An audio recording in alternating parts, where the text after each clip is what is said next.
Nice job on this podium. Hey, Rube, Yes, sir. you see this podium? This is you and Scott together. This whole podium was Ruben's idea. Oh, was it? And Did you look it up online and everything? What's that? The podium?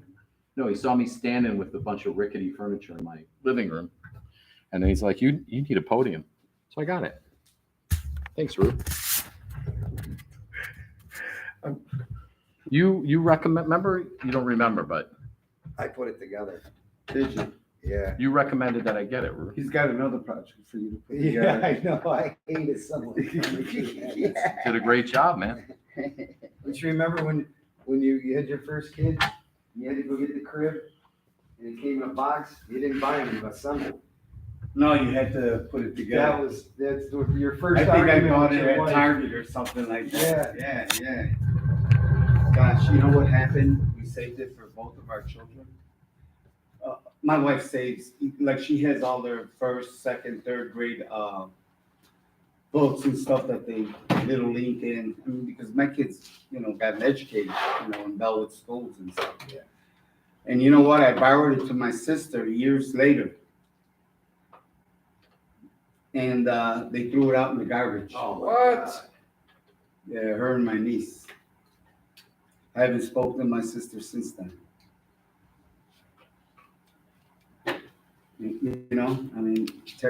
I even like my wife, we used to go to the babe. No, it was called something. It was up in, not in Niles. It was off the expressway. up Good morning. Hey, Ben. there. Good morning, Anyway, Ben. she had all the insides of it. Can I give out these flyers, or which one, or? Designed them. We put them Well, together. first of all, I had let's the take care of business. I got flyers for you. bracelets with my Okay. son's names on there. Right here. Their birthday. It's really pretty. Oh, and I was gonna tell you about this, you don't Now have we to have bother, the crib. because it turns out, I guess my wife, She went online? yeah, she Good. got the thing already. All right, good. And the only thing I was gonna ask you is, there's a lot of names besides you three, but is there any, Any recommendation on the other ones? Yeah. Yeah, we'll talk about it right after. okay. If you need it, it's here. I made it for you. Huh? I made it for you. I All know. right, go ahead and sign in if you would, okay? Okay. Thanks. I think that kind of person. Okay, we got some chairs. Can you do me a favor? Could you just move that row of chairs, because I gotta get this podium here. Can you just move those 3 chairs on the end over on this side? Yes. But you're gonna be in the way of the podium. No, the podium's gonna be here, Oh, so we okay. I can, thought we're you were broadcasting right. live. Yeah, Yeah, thanks. We'll put them right here, Roger? Anywhere you want. Thanks, Scott. We're talking this row, right? Yeah, he was talking about this one. That's why I'm just like putting it. Yeah, I had 2 older brothers and they had train sets. And I inherited both of their train sets. Oh, really? And in the 70s, I bought stuff and added, and now I've got the huge. Can you guys help me with something? Can you guys Oh, no, I help? wouldn't give that up. No. Can you help me with something No. real quick? I don't care. And you still have it in safekeeping, you know what I'm saying? Yeah, I've been Lift- paying I storage. don't know Lift this what- up, just straight vertically up, there you go. And let's move it back on here. Okay. A little bit more. Push it back more. No, leave this here, just move the TV, pick the TV up, there you go. And see if we can tilt it up just a little bit, okay, good. That just gives me a little extra room here. Perfect, thank you. Yeah, well done. Oh, are you kidding me? This is showing it backwards? There's no way. There's no way. Does it on the camera? That camera's showing stuff backwards. It does that. I've taken photographs in cars and it looks like the steering wheel's on the right side of the car.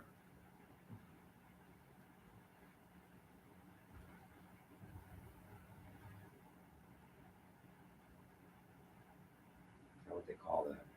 There you go, right here. We're broadcasting live, right here. No, and actually, it looks reverse on there, but it's actually the same over here. Cool.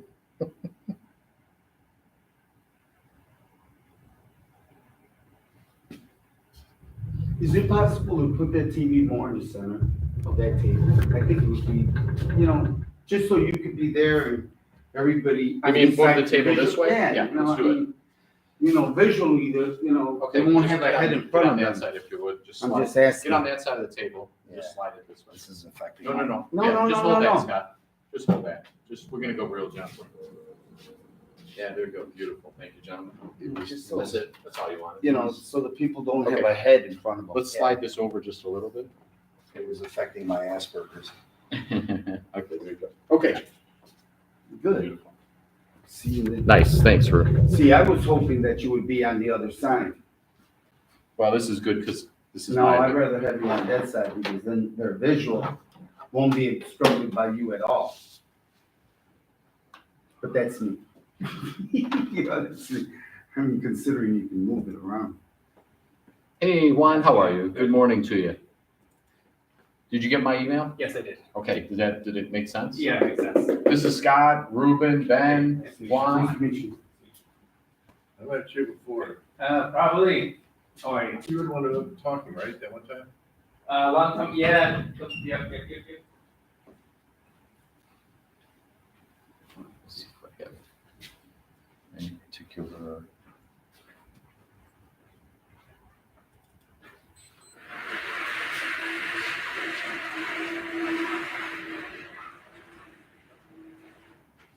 What you been up to, Scott? Not much. Someone? Keep you busy. Yeah. Yeah, cool. Good to hear.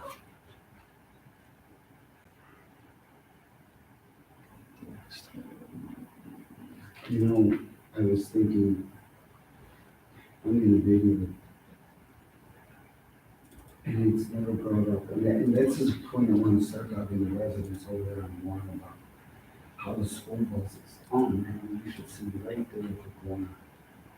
The traffic, man. I've been stuck in it. Oh, dude, all the trucks. Not on this computer. That is some dangerous shit. I mean, that's even to have a school, the entrance right there, I mean, it's right. Do you have your cell phone with you? And then it Yes. looks like shit at school. Oh, they that don't parking fix it. lot. Oh, my I tried to God. turn around in it the other day. Oh, man. Roger had me go scout all the signs. And this is what residents have to look at every day. Have you ever driven down Washington? Right behind here. It's the street that goes from Wolf all the way to Taft. It's the only one that goes all the way through other than On Washington. I think electric don't even go through. Okay. All right. It'll rip your front end out. It'll destroy your car. I don't know how they do it. I go real Cool. slow. My car is real low. So I'll just play it on here. It's got big like sound, the Euro effects. Yeah. And then underneath the bridge, under the community, when you first go into the shopping center, you ever seen that pothole and that huge crack in there? Yeah. I wanted to spray paint, watch out. You know? And Julio, you owe me. Put an advertisement up for Tyron. That's interesting that you say that. because There we go, there we go, there we go. What happened? Oh, they told my cop. Okay, this is insane. Okay, let's talk your situation right now. You guys keep going, keep going. You did get a rejection letter from the board of review. They Yes. told your car, and you have until tonight to go online and file the appeal. So do I go back to the same, to the same, Come over here. Oh, yeah. So, I didn't realize it, but I said, oh man, my car's fucked up. He said, you know what, you can have that like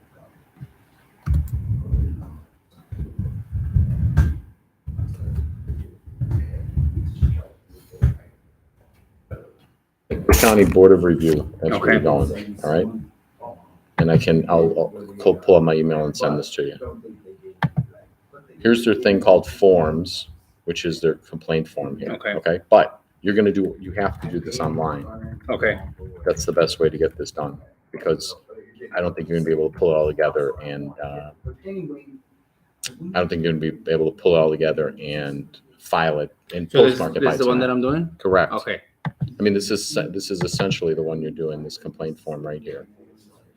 What's troubling about this form compared to the assessor's form is they don't want your comparables. Hey, good morning, Deanne. They don't want your comparables over here. Yes.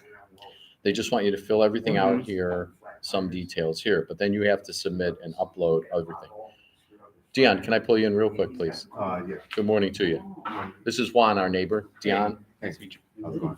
were you successful with I the board of just review? submitted it this morning, the Okay, appeal so the- information. Right, and so the PDFs were the way to go? Yep, it Okay, sure was. sweet. So I didn't- send it as a PDF, Yeah, so all of your research that we did, converted to the PDF, and then you're gonna upload the link. okay. We're actually on the Board of Review website. I'm trying to find the link. Would you happen to remember where the link is, Leon? The Board of Dion? Review site. Yeah. I just, Oh, here we go, right here. Submit an appeal, upper right-hand corner. Okay. I just did a search on Cook County Assessors. Right. And it takes you to it. Okay. This is really, I don't know if you had difficulty with this website, but it's Yeah, not user It's not, friendly. yeah, it's not intuitive at all. Mhm. And the Excel that you put together with the PIN numbers for the comparables in your property, I had to put all of that information in a Word document because that converts better to PDF as opposed Good to idea. Excel. Got it. Great But idea. it's an easy copy Okay. paste, of course, Yeah. you know. Well And done. it looks a lot better too, so. So here you go. Submit appeal as a guest, and then you can pull it all in. I think, let's see here. Did you happen to log in? It looks like you can also log in and register. Oh, yeah, Did you I do that? registered first. Okay. Okay, yeah, good idea. Well, for my wife to register Okay. and everything. And just as a heads up, what I did also, I submitted 2 documents. I submitted the comparable document as well as I just did a Word document, just a summary of why I'm appealing this taxes. It's like a 1.5 page. Beautiful. summary, just, making your case, Yeah. right? A narrative. Yeah, a narrative, Well exactly. done. Okay, Juan, so I'm going to send this to you. Okay. Juan Giayala. Yep. Yeah, I got you. I've taken it all the way down to the bottom. And we're going to do,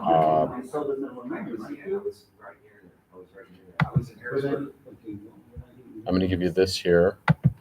That part, Illinois sucks. Schools, the population, no work. And the reason why they call it Cairo, and I didn't realize I'm going this. to come back here. They called it Cairo. I'm just going to give you the main, Egypt along the Nile. And then, oh, here we go. So I'm like, ah, that is cool. You know how they, Great. Can I ask you, Dion, did you also submit any photos of the properties, or did you just submit the information about the properties? So based on the Excel that you're putting together, I Mhm. did go on Google, obviously you can get the better Yeah. photos of any property on Google. Took a snapshot of that. When I pasted it into the Word document, just resized it. Yeah, okay. And then up underneath there, okay, so also I went on, we went on Zillow. Mhm. Zillow gives you a good snapshot called, if you look at any property, it's called like additional features or something. So up underneath there, it gives you a lot of good additional information that you can include about the property. So I included both the picture and that snapshot for each comparable that I listed. We put together about like 8 comparables, and it doesn't take long at Okay. all. Once you Take get care of that. get the cadence down. So. Boy, oh boy, this website is something Yeah, else. it It is it's not something good. else, because I'm trying to get back to the appeal. Oh, I'm trying to get back to the form section. Let me come here.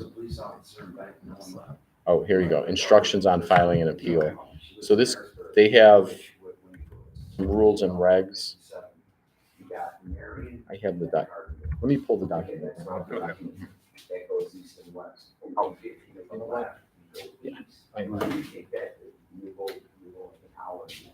Well, what I will say is the website is better to file the appeal, as you mentioned, do it electronically as opposed to the paper document, So it's not as difficult as you think. It's just a few clicks, and that's really it.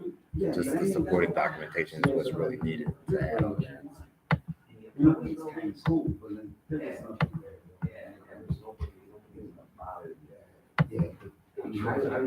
I laughed because I was like, they're driving and yeah, it's looking at that. But, and the seven, no, he's saying. There we go. You ever heard of the Garden of the Gods? No. It's almost like a mini Grand Canyon. Oh, really? Oh, it's amazing. Well, because one thing I'll say about 57, when you're going towards Carbondale, Illinois actually changes because then, man, it gets like, man. Yeah, you're going through the cliffs. Like, You're going through the cliffs. Yeah. It's scenic. You go during the day, you know, because really Illinois.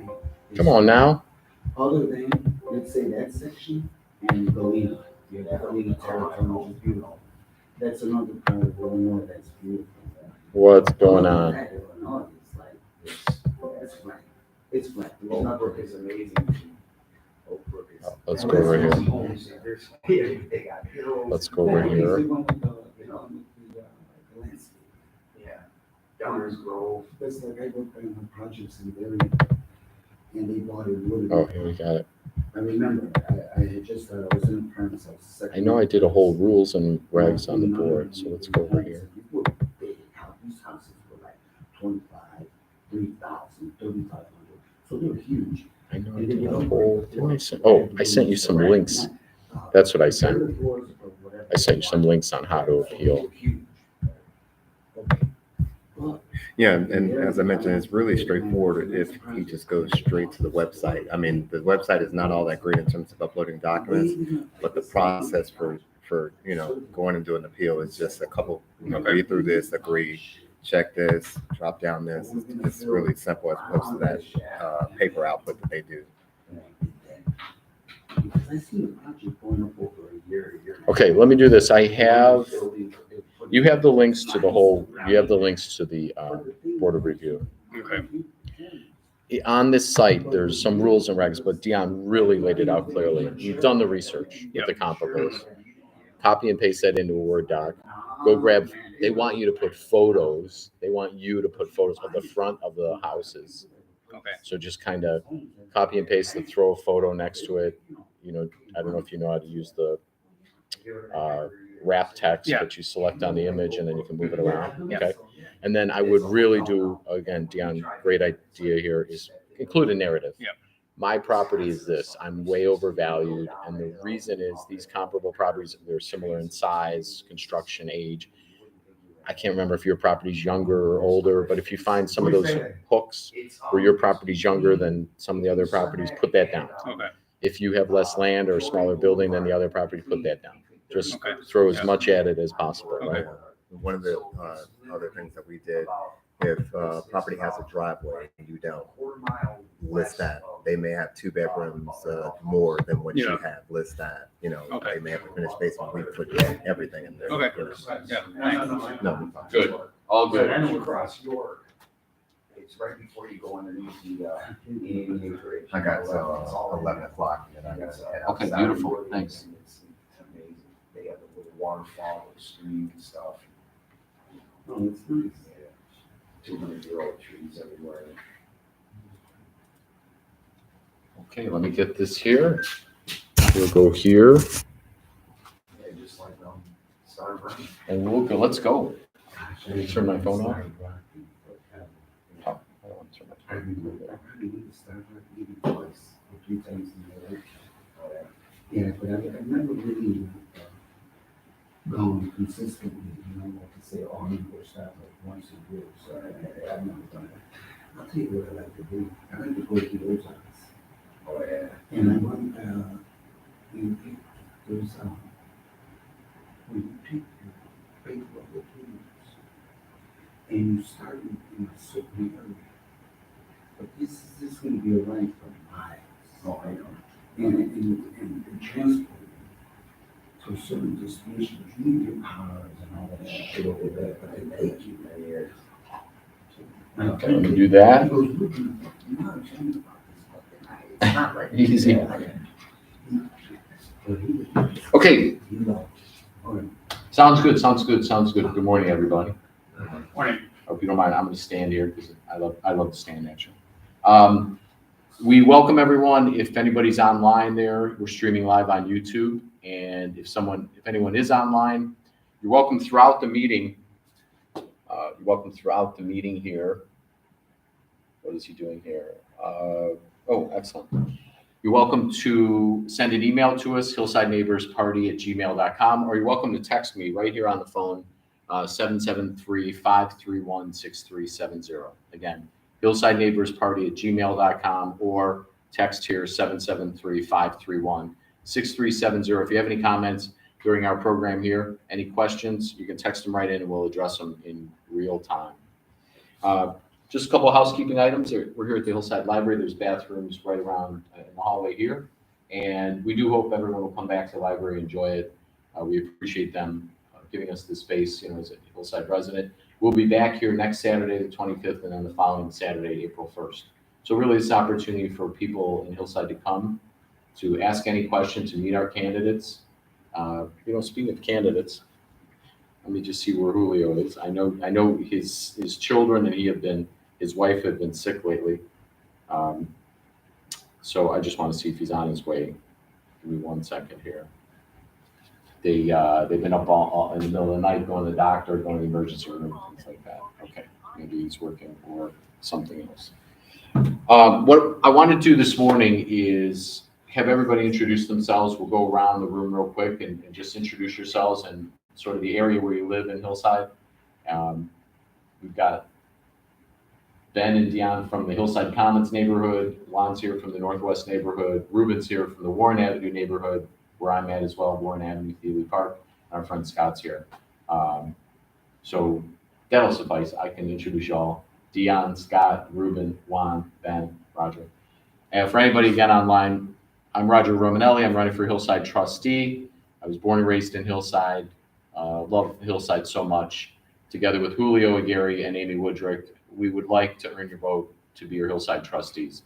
The power is in your hands. The Hillside Trustees really have the power. You see so many newsletters coming out about the mayor and the mayor and the mayor, but just like in Washington, D.C., the Congress votes on policy. The Congress votes on the budget. The Congress votes to authorize wars. That's how it's supposed to be. The Congress approves pretty much everything. The president makes proposals and the Congress approves. And it's the same in Hillside. The mayor can propose ideas, but it's up to the trustees to vote and make policy and approve everything. They approve all the expenses. They approve all the taxation for the year. They approve any zoning changes like this development going in on Taft Avenue. So the trustees really have the power. Now there's 6 trustees right now. This time around, only 3 are up. The 6 trustees, every 2 years we have an election in Hillside. So right now, 3 trustees are up. In 2 more years, the mayor, the other 3 trustees, and the clerk will all be up for election. But right now, it's the 3 trustees.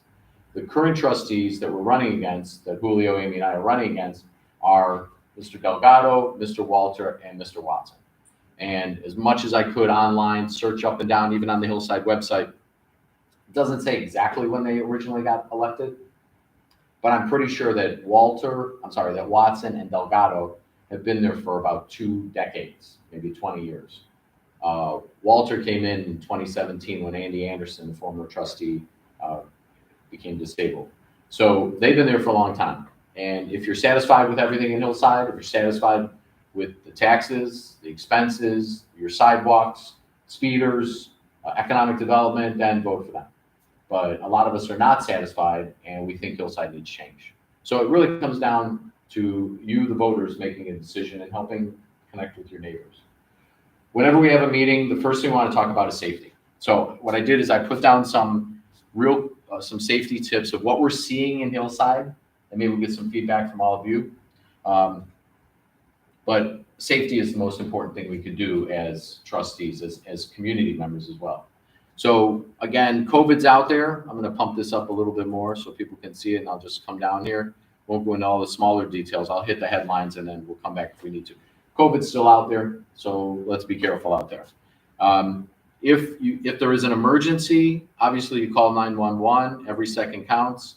The other issue to know is if you see something suspicious, if you see a crime possibly developing, that's also a 911 call. So you don't have to wait until there's some physical conflict. If you see something suspicious and you think danger is imminent, you can call 911 as well. In non-emergencies, here's the non-emergency number in Hillside, We have a 911 number. We probably should have a 311 number just to get it out there so people can feel comfortable. I don't know how much that would cost, but I use this a lot in Hillside. I report dangerous speeders. I just had a speeder that I captured on my camera last night. He had to be going 60 miles an hour on my side street. This is a total disaster with them not stopping the speeders. So anytime you see a speeder, call it in. We have to document. If you have alcohol use or drug use in public, or even people in their cars smoking weed, can't do it. You can't do it in the public way. Street lights out, potholes, broken glass. What else I have? Overflowing garbage, open dumpsters. We have a problem with that, especially at a lot of the apartment buildings. You see the dumpsters open, garbage, glass, and so forth. Call that in. If you see problems in apartments, you drive, maybe go visit somebody. Some of these apartments have huge potholes, again, garbage and dumpster issues, call it in. And then the loud fireworks, which, again, I know some of us have different opinions about fireworks. I know that when I was taking care of my mom, she was a senior citizen, she had Alzheimer's, the fireworks freaked her out because she didn't know what the hell was going on. So I hope that when people have fireworks, they have it a little calmer. Right now, we got some people that are really blowing up some heavy artillery. So you have that as well. In terms of your personal safety, lately, what I see on the crime blotter, I'm getting the police blotter by doing a freedom of information request. As you know, they're not giving you the crime blotter. They're not informing you about crimes. If we're elected, every month you're going to get a crime blotter. You're going to know what's going on, and you have the right to know what's going on in Hillside. You should know what's going on in Hillside. We produced this. I brought this here, the latest newsletter, 18 pages of fluff, advertisements for Chris Welch, the state rep. What else do we have here? Their political promotions about their certain political events. There's nothing in there about the crimes that are happening in Hillside. And then other safety tips that you can take to keep yourself safe. So you should have all the crimes. But again, what we're seeing lately is on Manheim Road, late at night, there's some intense stuff going down. The cops apparently found some guy at the gas station with a bunch of guns in his car. I think there's been some holdups over there on Manheim Road. So especially on Manheim late at night, be careful over there. We haven't seen any carjacking in Hillside, but we know it's all around the Chicago metro area.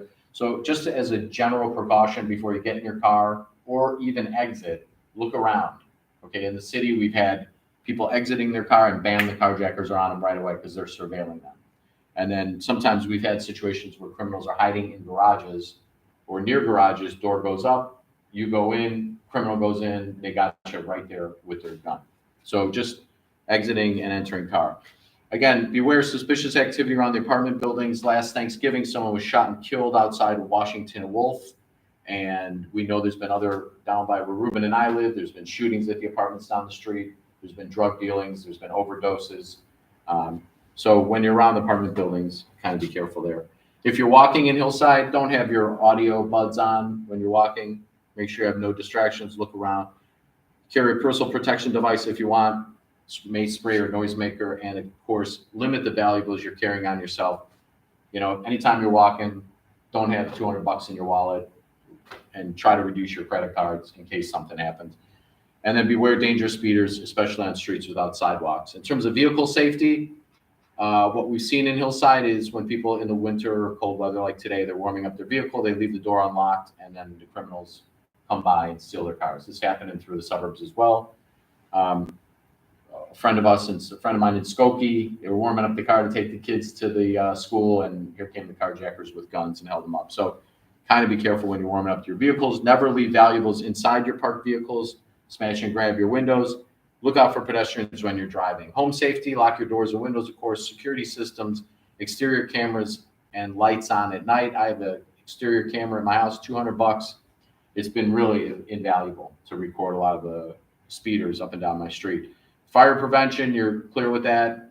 And then again, if we are elected, every month you're going to get a crime blotter. You're going to know what's happening in the village. And then you're going to get education, training, and safety tips on all of this, okay? So why don't we take a moment here, come back and go around, I'll go around. Dion, are you seeing, other than what I've talked about so far, are you seeing anything differently in Hillside in terms of safety problems? I think you summarized everything perfectly. I'll point out that what you mentioned in terms of the crime and speeders, Hillside is kind of like a gateway to from the city, the suburban areas, Maywood, Bellwood. So when you travel through Butterfield Road and Roosevelt Road, east-west, these folks are going back and forth over area, Lombard area to do crime, go back to the city, that kind of thing. We've seen that over the past few years. So I really think that there needs to be speed traps, kind of like the one you have in your area, right on Butterfield Road, particularly where I'm at. So I stay on Butterfield Road. So from Taft and Butterfield to Wolf Road in the morning and in the afternoon, people are flying through Absolutely. there. I see police pull over folks all the time, and that can be resolved as simple as investing in one of those speed traps. I mean, they haven't done it. I've been here 15 years, and that's something that we could benefit from. Roosevelt, I think that's that's Westchester and Hillside right there. So I don't know what to do about that area, but they're speeding on Roosevelt too. So. In terms of Roosevelt, obviously a busier street, you could say, but they are definitely speeding over there. Butterfield, you live on Butterfield. Your home is on Butterfield. Yep. So you're coming and going, groceries and so forth. It is shocking to me that we don't have digital speed monitors on Butterfield already. I work from home, so I see them pull over people in front of my house. You've seen it for all the years. time. And the beauty of those speed monitors is when they flash, they're supposed to send the data over to the Hillside Police Department. So then they can track and see, oh, Friday at 3 o'clock, got a bunch of knuckleheads flying down the street. So we're going to put a car out there Friday at 3 o'clock, right? So they get all the data, and then they can go out and make their strategic ticketing and so forth. Yeah. That whole section, though, in terms of economic development, Butterfield Road from Taft Avenue all the way down to almost Manheim, but really down to, if we could say, Broadview. Once you hit Broadview on the east, it becomes residential. And so slowing all that traffic down, calming it down, we want to put a traffic signal at Forest and Butterfield where the Prairie Path is. And one of the reasons is we think it'll send the signal to people coming westbound from Anaheim, slow down, you're on the residential street. So by putting that traffic signal there, we think will be helpful. And then putting, like you said, the digital monitors along Butterfield, 2 sets between Butterfield and Wolf, one on each Butterfield Wolf, and then between Wolf and Taft. But certainly between like Elm and Taft in your section, that's really where you're seeing these speeders, right? Between Taft and like Elm, or Taft and Hillside, right outside your door. Yep. Do you have a camera on your house by any chance? I will in a couple months. Okay, I urge you to get a camera because I bet you can record some crazy stuff. Yeah. All right, good, thank you. Let me go to Ruben. Ruben, other than what we talked about, any other safety concerns that you're seeing in your neighborhood? Or Yes, throughout Hillside? there is a safety concern. Throughout the whole neighborhood, if anyone has ever traveled on Warren Avenue, I don't know if you are familiar with Warren Avenue, from Forest to Manheim Road. It looks like industrial right there. One side of the street is factories, and then you have the residential side. You also have a school at the end of the street there, which is right at the corner of pretty much of Manheim and Warren. There's a school there. And if you could just see the traffic, my God, when these kids are getting out of school, you're talking a block and a half of cars, school buses, teachers are trying to exit. And you don't have you got a block to get out of there because it's so close. You got traffic turning into the street. You have traffic trying to get out of the street. Then you have the school. It's ridiculous where you're stuck on it. You can't even go around. You have to wait there and wait there and wait there. And nobody has addressed that.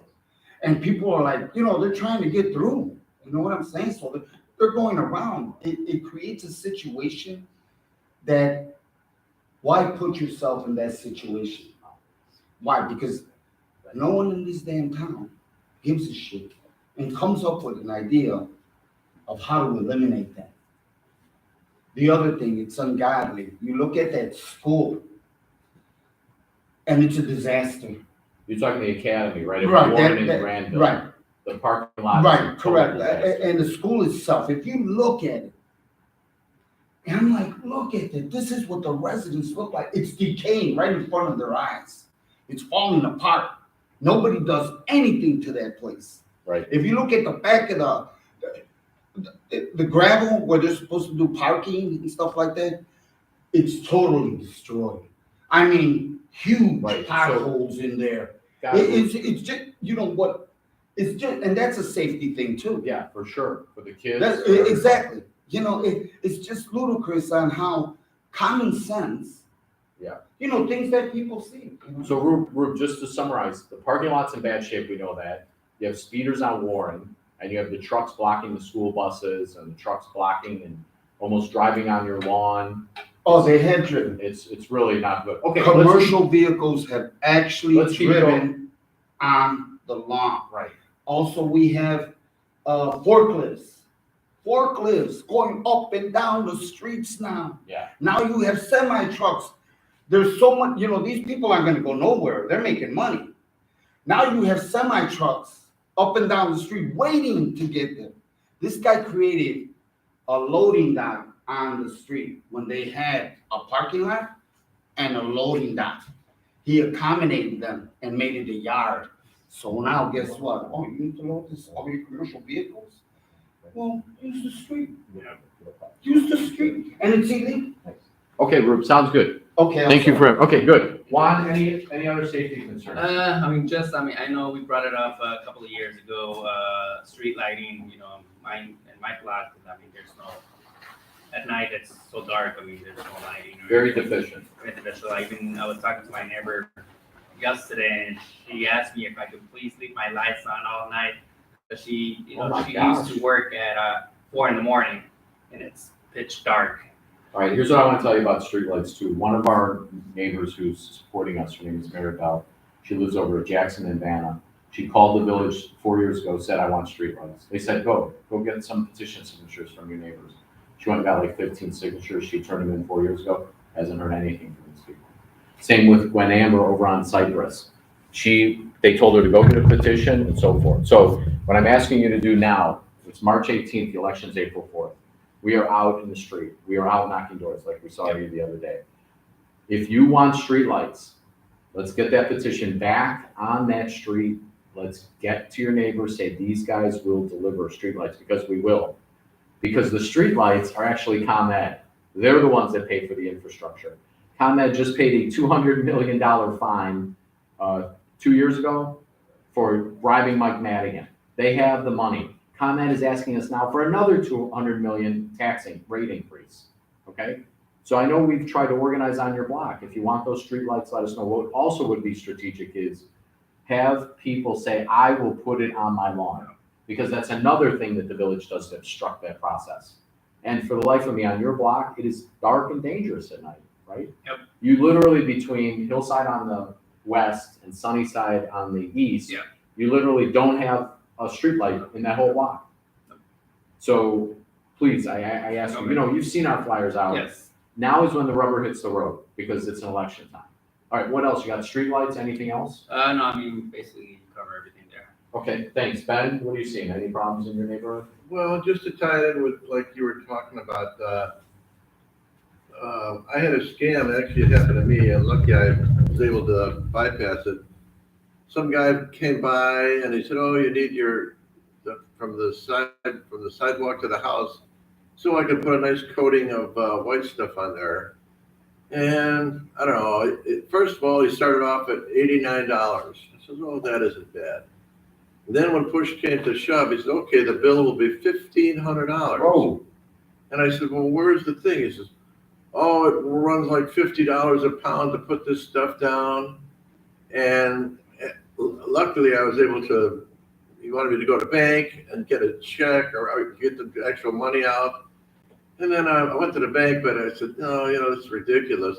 Usually when something like that Got it. happens. So let me just, in terms of our time, did you avoid the scam? Yes, and then I called the police. Good. All right, and how long ago was this? Oh, I'd say about 2-3 months ago. Oh, okay, got it. So But the you big could be thing- lurking, yeah. But the big thing is, you would think something like what was scam would be posted in the newspaper Good to point. advise all the other people. Good point, yeah. Same like the police, you never hear about it. Right. Nope, never posted. Good point.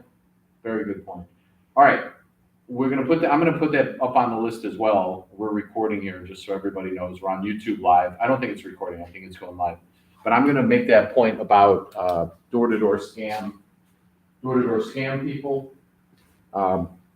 The Butterfield Road, the Butterfield speed monitors, that's something as well, Dion. We can go up and down your block, get a petition if people want to get those speed monitors in there. The streetlights over by you, and the door-to-door scammers. Beware the door-to-door scammers. And then Ruben, we've been working very hard in Ruben's neighborhood. Hey, good morning, Julio. This is Julio Aguirre, our other candidate for trustee. This is Dion. You've met him before, I'm sure. Ruben, this is Juan Ayala from Randolph, Julio Aguirre, and Ben from Irving. Yeah, it's in for, sorry I'm late. No, you're fine. I know we've had. Sick kids in the house. Yeah, you got that. Okay, no problem.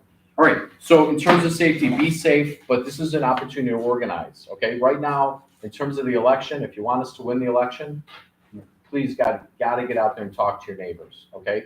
I've worked 34 years in urban planning on safety, primarily with the police. Julio, why don't you come up to the front? Why don't you put your chair over here?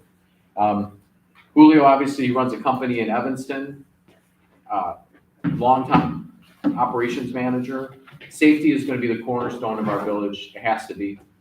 We know what to do. And your current elected officials, one other thing I want to show you here, I'll get this here. We come over here, I think it's here. Let me see here. Where's my safety folder? Oh, here we go. Safe and infrastructure. Let me just come over. I should have planned this, but let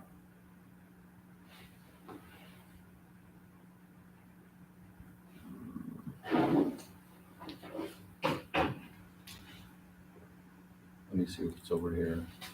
It's worth the wait. When the speeder drove up on Alice's lawn, where's my guy? I know where it is.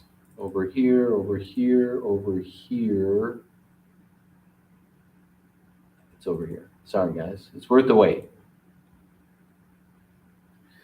You guys seen the There you go, right here. Oh. Yeah.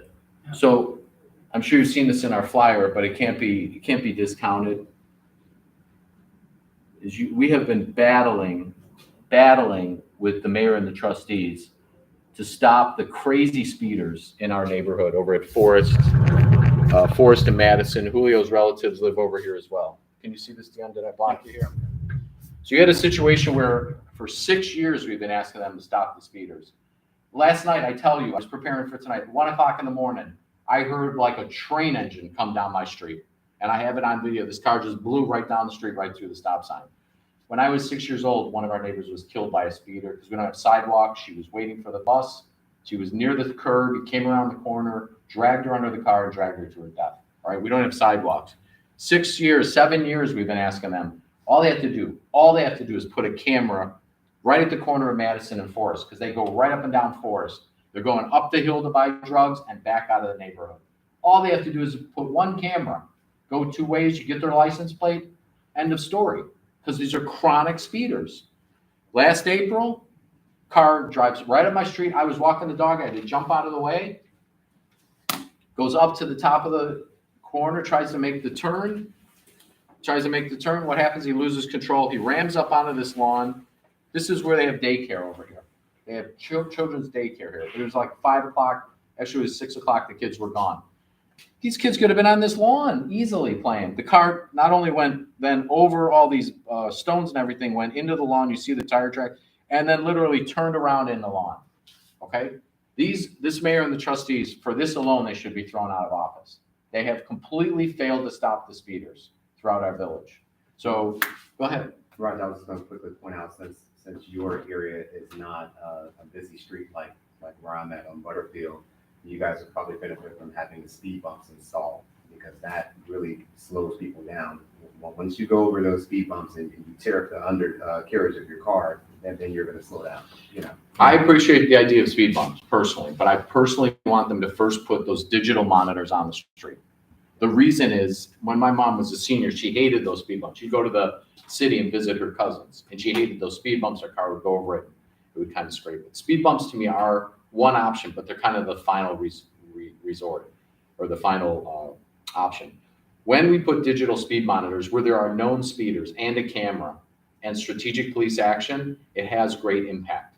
And that's what we're not doing on Butterfield, where you live. We're not doing it on Forest. We're not doing it on Warren. They have the speed monitors that they put in on Warren, but they're not having police strategic action. They could put more stop signs. If you go Warren from Manheim to Forest, there's like 4 stop signs when there should be 7. I agree on speed bumps are an option. But when you think about the quality of life in the village, and then the trucks removing the snow in the winter, you want to go over an even surface to clear the snow. We shouldn't have to be penalized for a bump because the speeders, because the trustees and the mayor aren't doing their work. So where we know there are speeders on this street, we've known it for 7 years. We know it. That's why I got involved. We were walking my mom. She had Alzheimer's, taken for a walk. My brother walked her across the street, and vroom, a car came right by. I say, got to get involved. So where we know there are speeders, 1, you have to have digital speed monitors. 2, you have to have a camera for license plates. 3, you have to have strategic police action. And once that takes place, then these offenders are either people in the neighborhood or people who are visiting the neighborhood. And once the word gets out that there's zero tolerance, it will calm down. Now it might sprout up in your neighborhood, but then again, we use the same apparatus over there. So just keep that in mind. Okay, I want to. You know what? Did you have a comment, Julio? Yeah. Go ahead. You know what I've seen on that? And sometimes they have traffic. They call them traffic circles. Yes. They put something in the middle on the cross. Okay. Cross section. Right. Like 5 feet circle with plants and stuff like that. Mhm. And they cannot go straight. They have to Right. slow down, go around, and it is that would be It's another option. another option, because then when they're clearing the snow, they have a even surface. But to your point, I've seen some of the videos you have, and there was one car already speeding. It didn't make the stop in the corner of your house, and another one went faster on the other lane, bit into them. I'm like, that's unbelievable. It's All the really. videos that you have a whole bunch of videos there. Yeah, of there's speeders. our website, hillsidespeeders.com. There is a which I whole put bunch of 100 videos videos on you can there. look at. Cars just flying. But through there the stop are many options, and one of the options is, that's happening. Put a police officer there in the corner, and give them a ticket. I bet they won't go that way anymore if they get a ticket, because True. they will see.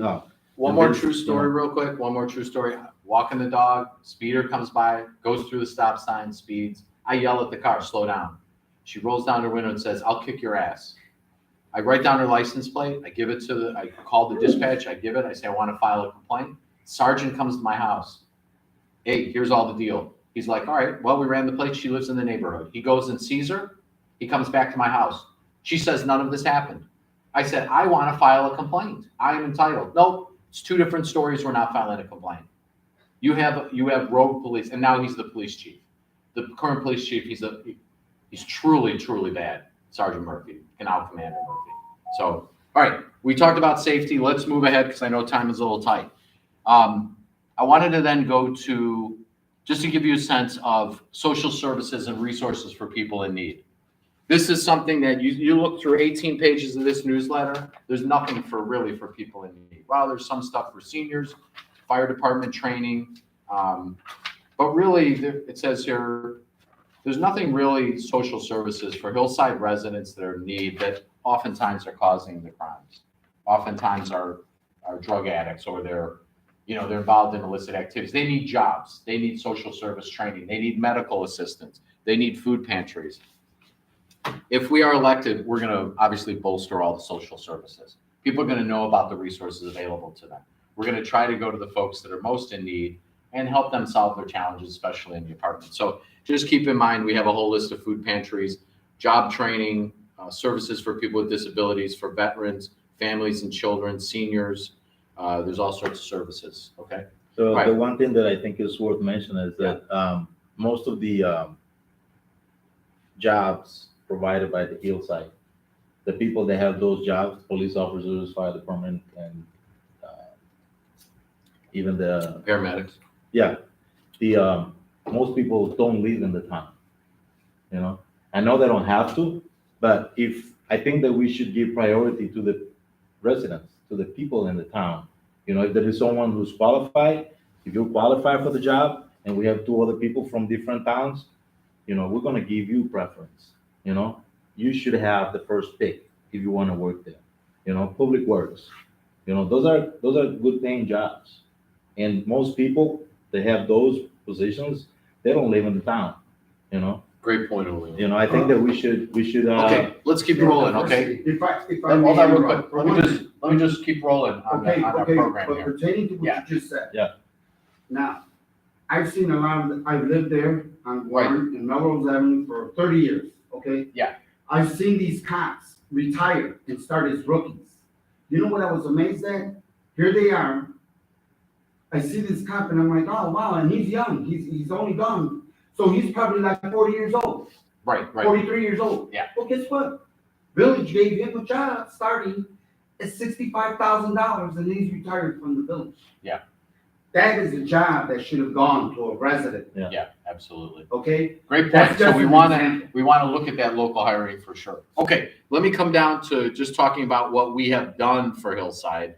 So if you are talking to people, it's not that we're new to this game. We talked about trying to stop the speeders on Forest Avenue and all throughout Hillside. So the digital speed monitors you see on 5 streets in Hillside, that was our idea. That was my idea. Gave it to the mayor, and then they put it on several streets, okay? If we get elected, we'll use the monitors more aggressively. We'll educate the people. We'll use strategic cameras. And then in terms of safety of the residents, there's so many streets that don't have sidewalks, especially our neighborhood where Ruben and I live, a part of where Julio lives over in the northeast section. Not having sidewalks is extremely dangerous for our whole community. We have to walk our dogs. We have to walk our children. The children have to ride their bikes in the street. I still remember taking the training wheels off. This was in 1972 when there wasn't the kind of chaos that we have today. We have to get sidewalks in. We do not have to raise taxes to get sidewalks. They're spending money like crazy. So we're going to stop the speeders. We have worked hard to stop the speeders. You see brighter street lights all throughout the village. There's LED street light bulbs now. They're white. They used to be orange 7 years ago or 6 years ago. We said Bellwood, we look across the prairie path, Bellwood's got LEDs. Let's bring them to Hillside. The mayor and the trustees did that. Our idea. Stop signs. When we started organizing, some stop signs were small and some were larger. We said all stop signs should be modern and larger. Now they all are. And none of them are faded. Well, some of them out of the apartments are faded, but the street lights are in proper shape. And there's reflectors on the street sign posts, stop sign posts. Again, our idea. So we've worked really hard to make Hillside safer for speeders and pedestrians. We could do a lot more. Neighborhood ideas. Many of the streets in Ruben and my neighborhood and in our neighborhood over there, in Julio's neighborhood and the south part, south of the bowling alley, these streets were in deplorable shape. You had, again, gravel streets in some areas. On Jackson Boulevard, tons of water collecting in the street. We circulated petitions. There were about 30 streets repaired for the first time in 20 years. They knew we were putting pressure on them like we are now. They fixed all these streets. They kept saying we don't have the money. Then when we announced we were running, lo and behold, they fined $1 million. They fixed the streets. More streets need to be fixed, especially in your neighborhood. Some of these streets, some of these side streets in the mayor's neighborhood are in rough shape. So I'm sure they've got that on their agenda, but that needs to happen sooner rather than later. Yeah. In terms of on Jackson Boulevard, they fixed the whole street. They reconstructed. They're controlling the flooding on the street better, but there's still backyard flooding along Jackson. And even on the southwest part by the Hillside School, some of these homes have a lot of water in their backyards. The nighttime train horns, we organized substantially on that in 2018. I thought in 2017, I thought it was going to be a no-brainer. I thought everybody would say, we don't want these nighttime train horns blaring in the middle of the night. But you do have a split decision in that neighborhood. Some people enjoy it, and other people are very upset about it. But if you know anybody who lives south of the bowling alley, these nighttime train horns should be silenced like they have been east and west of Hillside. So we got the village to hold a community meeting in 2018. They've done nothing since then. The railroad that runs through that line is Canadian National. Annually, they make like $13 billion in annual sales. They should pay. All they have to do is put up 2 more arms on the railroad crossings at Wolf and Oak Ridge, and then put some pylons on Harrison, you're done. The whole thing will cost like $520,000, done overnight. Why is that important? Because if people are moving to Hillside and they're looking at buying those homes where the horn is blaring and waking them up in the middle of the night, they're not going to buy those homes. And so we want everyone to want to move to Hillside, and we want those housing values to go up and the quality of the housing to go up. So if you know anybody who's upset about the train horns, let us know. And then in terms of the company on Warren Avenue, the Reuben has been suffering tremendously. There's several companies on there that just take over the whole street. They think it's theirs. They block school buses, vehicles, bicycles. This company here on Hillside, called Hillside Lumber, we put so much pressure. They finally paved their parking lot, which was illegal and gravel for so many years. They finally paved it. This company's now asking for a $1.35 million property tax cut that the mayor and trustees are supporting. They don't deserve it. If they get it, all of your taxes are going up. In terms of the Prairie Path and parks, Thiele Park, which is in our neighborhood, 5 years ago, we went out there. There was rust everywhere. There was graffiti, gang graffiti. There were dead trees, old grills. The playground didn't work. There was an old baseball field. Nobody was using it. We had made them a list. They put in a soccer field, new playground equipment, 88 sidewalk access, got rid of all the trees and the rusted equipment. All done, transformed. Every neighborhood should have a children's park. Let me see where your neighborhood does not have a children's park. The Northwest neighborhood does not. And Reuben's neighborhood, Warren, doesn't have a children's park. There should be a children's top lot in every neighborhood so that we can get to it. We also, you can't believe this, but around the Hillside Commons where Village Hall is, walk and see some of these sidewalks. One of the squares has a big FU on it.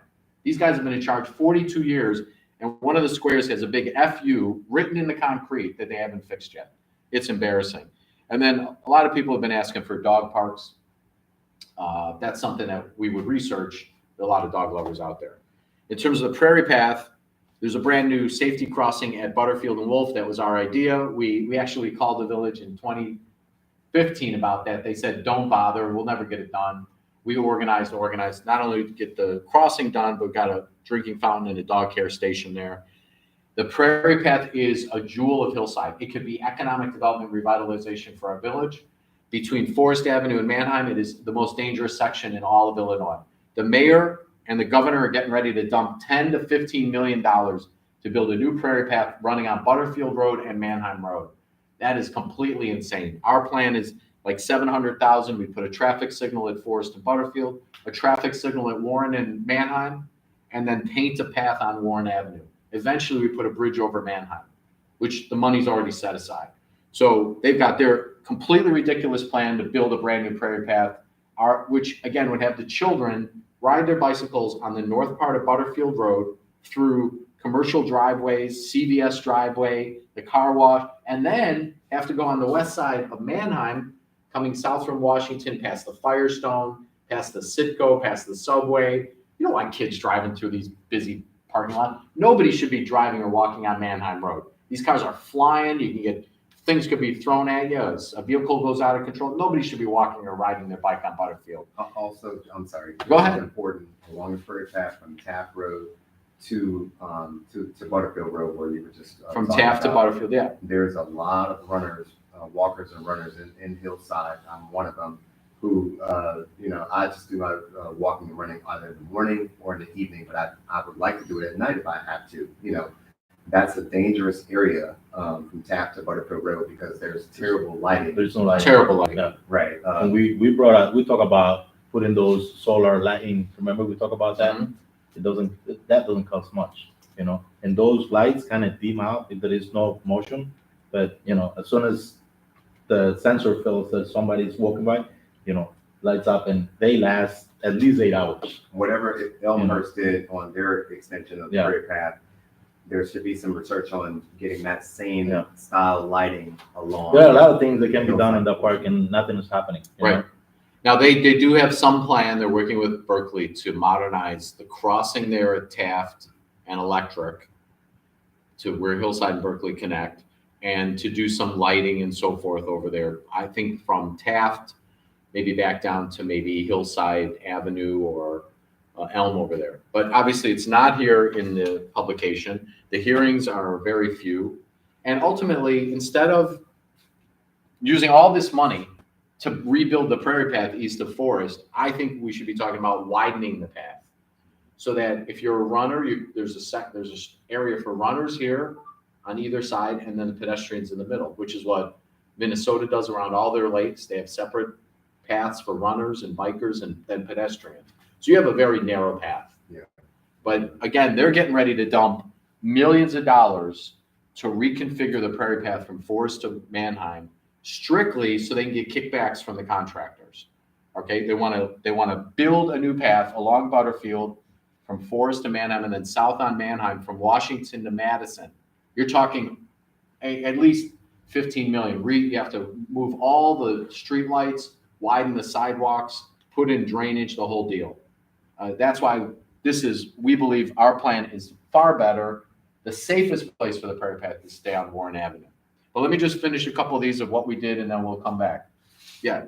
Are they planning to remove some of the existing buildings on Butterfield to widen it or to extend the prairie path? They bought one building at the intersection of our village bought a building at Manheim and Washington and tore it down right on the corner of Granville and Butterfield in order to prepare for this in the future. They're going to have to do something with these buildings. They're right up against Butterfield. It's a horrible place to put it. All right, we'll get back to that in a sec. How else have we improved the schools? Julio volunteered on the Hillside School Board.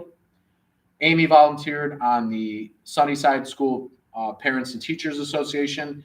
I have volunteered significantly to bring new school board members in at Proviso West High School. Get rid of all the political cronies. Whatever you decide to vote for people at the Proviso School Board, you're voting for parents now. You're not voting for corrupt cronies who've been sent there by some political operative. We have, on the Proviso West campus, when the new board got in, we made them a list of all the landscaping problems, the dead trees, the rusted street, the rusted out bike rack, the stop sign that was white because it was so faded, it wasn't red. And so they made a lot of improvements. Obviously, they've tried to improve academics at West. They have the PMSA is over at West now. There's some turmoil there with the teachers and the board, but I do believe they've moved the school forward. There's a lot still to do. In terms of the elementary schools, we've been to all of the meetings except for the Westchester 92.5, but we've been to 87, 88, 93 school board meetings. We've asked all of them to have strategic written plans so that all elementary school districts are moving forward and they can all sort of compete with each other, but also help each other, not necessarily compete, but help each other with their strategic plans. Some of the strategic plans are far more detailed than others. They all have to have written strategic plans so we know where our schools are going. And then in terms of what else we will do if we're elected, you need full financial transparency from your village. That means never waste your taxes on secret real estate deals and schemes. We'll talk about in a second. They have to make a profit on the summer concerts. We have to make a profit on the summer concerts. Over the past 2 years, they've lost $160,000 last summer and $180,000 in 2021. That is outrageous. We can make money. We can have fun. We can party. Our idea is also, we tell everyone in Hillside, we're having the summer concerts. We're going to have 4 summer concerts. If we make money, you're all getting a check in the mail. You're all getting a rebate check. That's why we have the concerts. Now we're saying, okay, invite all your family and friends, come and enjoy the music, spend some money on the restaurants, and if we make a profit, everybody's getting a cut. All right? That's how it should be. Real quick, think about all the, how many square feet of sidewalk could be repaired with $180,000 in the bad areas. You know, even that the concert breaks even, they didn't have to spend $160,000. How many square feet of sidewalk can be added or repaired in the bad areas? You know, that's what the mismanaged. You know, that the way they handle the money. I don't know. They have more than $15 million in savings, which is good. But they can every year say, get the people together on the table, said, we're going to spend $500,000 every year on this project, repairing the sidewalks. We start with the worst section first, and so the owners don't have to pay half. Because if you don't pay your half, they don't do anything, You have all this money, you have all this money. You don't have to fix them all at once because you might not have enough money to do that. But if you see that the people there are making progress on giving the service, repairing streets, sidewalks, more lighting, sign stops, safety, whatever, then you say, well, they're doing their job. Right. But they've been there for many years, and they are not doing anything unless somebody's pushing them. Real quick, to Julio's point. Yeah. My wife works in Westchester, so I'm constantly over there all the time, when I'm going to Jules or whatever. A lot of the residential streets over there have nice repaved sidewalks everywhere in Westchester. It looks really great over there. That same 180 could fix up a lot of areas in Hillside. Yeah. Absolutely. Appreciate both your comments about strategic planning, which they don't allow public strategic planning on annual infrastructure improvement. We asked for that so many times. Let's have input, put it all on a list, prioritize. No, the mayor said, we tried to do that some years ago. We're not doing it. Yes, that's what you need to do. If we're elected, you're going to get monthly financial statements. You're going to get a monthly crime report, and you're going to get a monthly financial statement. What crime happened? You're also going to, how much money do we take in? Where did we get it from? The motor vehicle tax, the sales tax on gas, sales tax on groceries, property tax, this revenue. What did we spend it on? This is what you deserve, just like you get a monthly bank statement.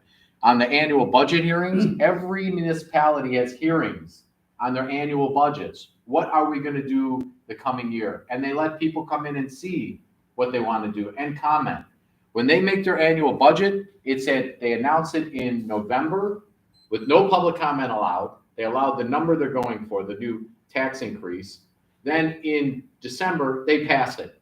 They don't allow any public comment. They read into the record, the tax levy for the future will be $13 million. They don't explain any expenses. They just tell us how much they're going to hammer us in taxes. That's not right. And then good government. You should get, before the meetings, look here. Here's the mayor, here's the newsletter right here. Up on the back side, in the tiniest possible print, is the next meetings that are coming up, right here. Doesn't say what they're voting on. It doesn't say what issues will be decided. It doesn't ask you to come and give your input. It doesn't say you can speak for 3 minutes. This here, that's over here, this should always be found on the inside of this newsletter in enormous writing. Meeting of the village, this day and this time. Here are the issues. You come out and listen and talk. And like we're broadcasting online, all village meetings should be online so that you can, from your home, if you're busy, you can see what's going on. You could even type in your questions, have your questions in advance. You need transparency. You need full transparency and information. Also, term limits. We believe in term limits. If we are elected, we're only going to serve 8 years, and then somebody else steps up. That's the way. If it's good enough for President Barack Obama and Reagan, Democrat and Republican, it should be good for every elected official. 8 years and you're out. And like we say, broadcast all village meetings on YouTube so you can see what's happening. So I wanted to go into some more details. I think, Dion, you have a time constraint. So why don't we let you roll unless you have any other questions or comments? Okay, good. Well, before we go forward in terms of other just horrible decisions by the mayor and trustees, I want to say to all of you, Julio, myself, and Amy, we're running. Okay, we're volunteering our time. You see, we're volunteering also some of our money. And we're not asking you to support our campaign financially right now. We're asking you to help us win the election. And the only way to win the election is to go door to door and talk to your neighbors. Just over the past week, we've been in Juan's neighborhood knocking on doors. We've been in the mayor's, I shouldn't say the mayor, the Hillside Commons neighborhood. We were out last night. When we talk to people and with our flyers and so forth, if you want to take some and share them with your neighbors, when people hear the truth, the first thing we say to people is your property taxes. And nobody knows that this building, the STMAX building, is owned by all of us. People don't have the information. The village certainly is not providing this information. And we're trying to get it out. So we're asking you, we have now 3 weeks left. And a lot of times people will vote at the last minute. If you want change, please go out and help us knock on doors. Now, we also have a list of people that we know are supporters of the mayor. They're not going to vote for us. So we have a strategic list of people that we know are open voters. In the last election, out of 5,000 voters, only 975 voted. That's almost 20%. The 80% didn't vote. There's 5,000 registered voters. 1,000 voted 2 years ago for mayor. 4,000 didn't vote. The problem in Hillside is our friends are not voting. Our neighbors and friends are cynical. Maybe they've given up. But we have to make Hillside better. We have to stop the runaway spending and the corruption that's happening. So again, we say it's your election. It's all of our election. And that's how, if we are elected, we'll bring everybody with us. It's not like now they have these secret meetings and they rubber stamp stuff and they don't tell us. If we win, we want to bring everyone along with us. In the future, one of you can run for trustee or mayor. So it's a team effort, okay? So Dion, I ask you and I ask all of you, over the next couple of weeks, Julio, myself, Amy will be walking. We'll be walking, knocking on doors. And if you can help us, set aside any time, great. If you can't walk, make some phone calls, call your neighbors, tell them to look at our website, come to our meetings. We're going to be here again next Saturday and April 1st. Let them know. There's early voting. You can vote by mail. It's a simple form. You drop it in the mail. They mail your ballot. So you can vote by mail. Starting Monday, you can vote early in Bellwood for the next 2 weeks, and then election days on April 4th. Okay. Now, let me just run over a couple issues of what they have done. We've talked about safety. We talked about what Julio, Amy, and I have done as volunteers. And now I want to just run through the unbelievable, very, very troubling decisions about what the trustees and the mayor have done. So we start up here real quick. I'll just run through them. Every year after year, you're seeing higher property taxes on your properties, okay? That's because they're overspending our money, making secret decisions, and then raising our property taxes every year. That is unsustainable. One of our supporters who is suffering from massive property taxes had an exchange with the mayor, direct exchange. I have seen it on his phone. I'm not issuing it publicly, but I'm issuing it verbally. The mayor typed on his phone, "Government is just like a business. Our costs increase every year, just like a business." That is one of the worst statements I've ever heard an elected official. Government's job is to fight for lower taxes, lower costs, cut your costs, bring down everybody's taxes. Government is not a business. Government is not supposed to be run as a for-profit model. That is how these people are running this right now. They are assuming that you need to work harder, extra jobs, extra time to pay more money for them making horrible decisions. Okay? If we get in there, our job is to drive down costs, cut your taxes, open up the books, drive everything down. So every other village then in Illinois starts competing. Who drove down taxes the most? Who saved the money? Who helped the people? Drive down taxes, not up. It's unsustainable to go up and everything should be inflation. No, we are not working for the government. The government has to work for us. What else did they do?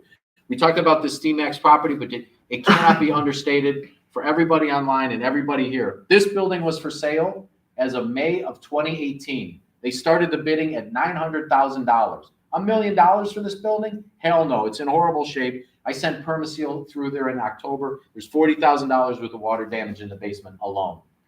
This building was on the market for 8 months at $900,000. In December of 2018, they dropped it to $600,000. Mike Manzo from Oak Brook was ready to pump probably $1 million in here. He wrote a letter in February 2019 to the mayor. Do I need to change the sprinkler system? Do I need to make the bathrooms handicap accessible, or can I get a waiver? Can I get a business license on the restaurant side and another business on the tavern side? That letter was issued to the village on February 27, 2019. On March 25th or 27, 2019, the village wrote up a contract to buy the building away from a private investor. And in April of 2019, they did. They wrote a check for $373,000 to the CMAC family, bought the building, and then pumped $225,000 to fix the roof. Get a load of that. For a building they bought for $375,000, which they overpaid, they paid $225,000 to fix the roof. Are you kidding me? Why not tear it down and build a brand new building? Now, for the past 4 years, nothing has happened here. Why? It's overpriced. They got it on the market for $600,000 to $640,000. Nobody's going to touch it. Nobody has touched it. Why? You need to do a whole bunch of remodeling and moving forward. The mayor blames it on COVID, of course. But the fact is, the government should have never been involved in this purchase. This is a private deal. In America, if a restaurant's for sale, a private investor buys it. We could have had a restaurant, jobs, sales tax, cut commercial property tax, $50,000 a year in commercial property tax. already. This should have happened 4 years ago. On this alone, these guys should be thrown out. More importantly, one of the STMAC family members sits on the mayor's planning and zoning board. She's a government official. They took our government taxes and they funneled it to her family, and she's a government official. The whole thing's illegal. It's just completely illegal. They should have never, ever bought the property. Again, the STMAC family was $120,000 in back property taxes, and the building was in bad shape. That is not the responsibility of the government to bail them out. They should have negotiated with the guy from Oak Brook or someone else, make a deal, even if their cost came below $373 to buy the building. Heck, the building could have sold for $200, $150. Make a deal in America. So again, I would hope everyone would agree that on that alone, they blocked an investor, they blocked New Restaurant from coming here, they gave money to their friends, someone who's a Hillside official. The whole thing is horrible. Now, the mayor just put out this newsletter about the so-called seniors housing project up on Taft Avenue. All right. And without getting too deep into the woods, on this deal, and you see the mayor wrote all this word on the front cover and on the inside of the newsletter here. But the mayor doesn't say anywhere is that for this project, and I have a slide somewhere else, but on this project, let me just pull that up real quick so you can get the visual on my church folder here. Come over here. Here's the deal. They want to build this building. Let me come over here, right? This building here on Taft Avenue, Taft and Ridge. Okay. This would have 42 apartments. 42 apartments. Yes, it would be 55 and up to live here. You have to be 55 and up to live here. The mayor's calling it senior housing. We think 65 and up is right. To live here, you have to be below the median income in Cook County. Okay. Now, without getting into all those details, the fact of the matter is our village bought this land and has paid to upkeep this for $800,000 over the past 6 years. They bought the church and the property for $640,000, again, interfering in private real estate. And then they had to mow the lawn, pay the electricity, pay the insurance, pay the village attorney, pay the village staff, $800,000 over the past 6 years. The way they're structuring the deal with this developer is he has to pay nothing for the land. The mayor and trustees lease the land, $1 a year for 50 years. The developer gets to build a $15 million building that the developer owns on land that we own. Now, if this guy's going to build a building, he needs to buy the land from the village and pay us all back. We're not putting out $800,000 for this. If the developer can build seniors housing, let him build, because he's not paying any property taxes. He's a nonprofit. He's not going to pay a cent in property taxes. Where do the people of Hillside get paid back here? Now, of these 42 units, only 16 are for for Hillside residents. And again, we think this is insulting the seniors. They're not going to have their own laundry machines in their own units. There's no indoor fitness room. There's no safe walking path. Again, we think that if it's a seniors housing, it should be 65 and up, not 55. Make it older, calmer. But the bottom line is we should get our money back. $800,000 we're giving away. It's totally unacceptable. What are the other units gonna be? What are the other Because units you going to said be what? only 12 are gonna go to the residents. What are the other units? They're Out of the 42 units, Okay. we'll catch up to you, okay? Okay. Out of the 42 units, great question, Ruben. Out of the 42 units in that building, 16 are set aside for Hillside residents. That leaves the other 26 for anybody from Cook County. Anybody from all around Chicago. Low income housing. That qualifies for low income That's all housing. that is. Okay? That's all that is, man. You know what? Okay. Excuse No me. problem. It was a pleasure meeting. I hope to see you guys again.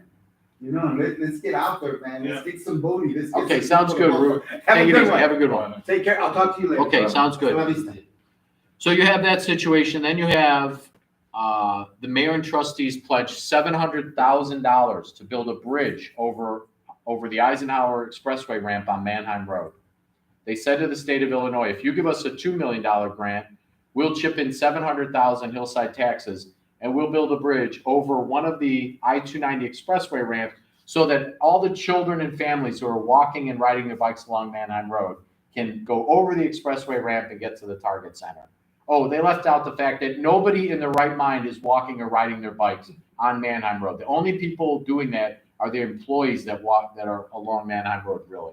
And yes, there need to be some sidewalks for those people. But are you kidding me? $700,000 to build a bridge over the I-290 ramp? Guess what? The project was so ludicrous and so dangerous, the whole thing's been canceled.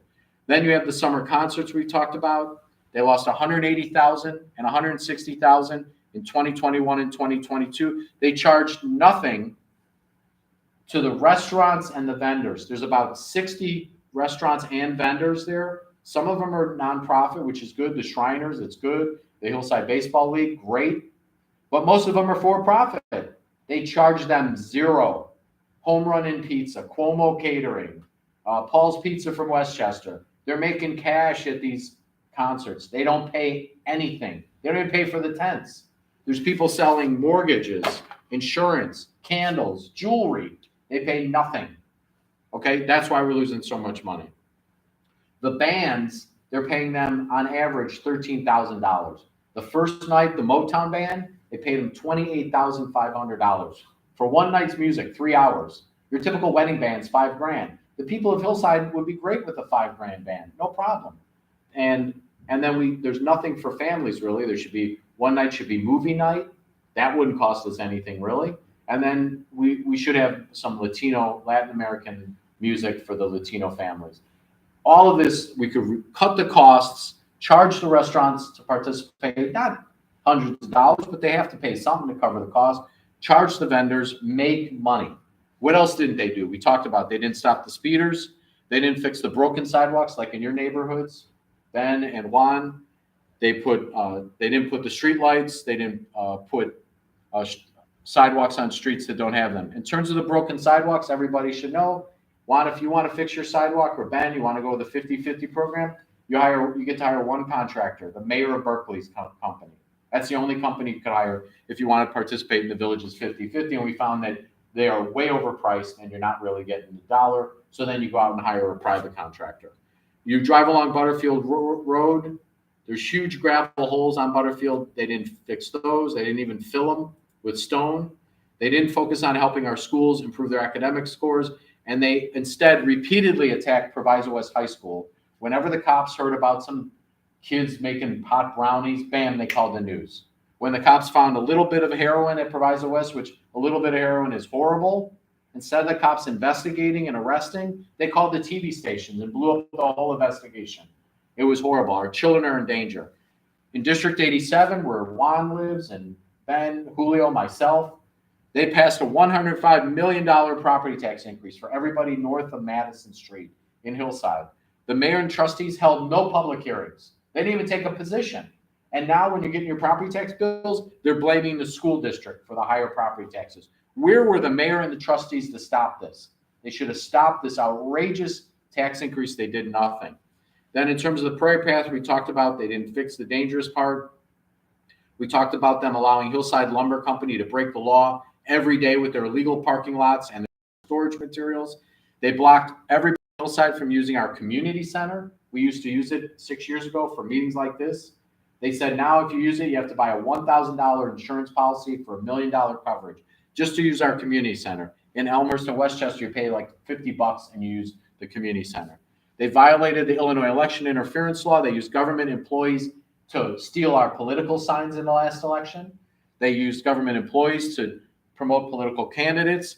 And at our meeting, February 11th at Super Taco Express, they paid, I just got the results. One of the police department staff, a dispatcher, was on the clock. She came to our meeting, gave us the fake name, and was there to surveil our meeting. I have gotten an attorney and I've sued them under the Illinois election interference law. And then lastly, here's this government newsletter. You're supposed to have information here. It should be bilingual. It should be 8 pages in English, 8 pages in Spanish. It should be bilingual so that we reach out to our community. You should have full information, not all this fluff stuff that's in here.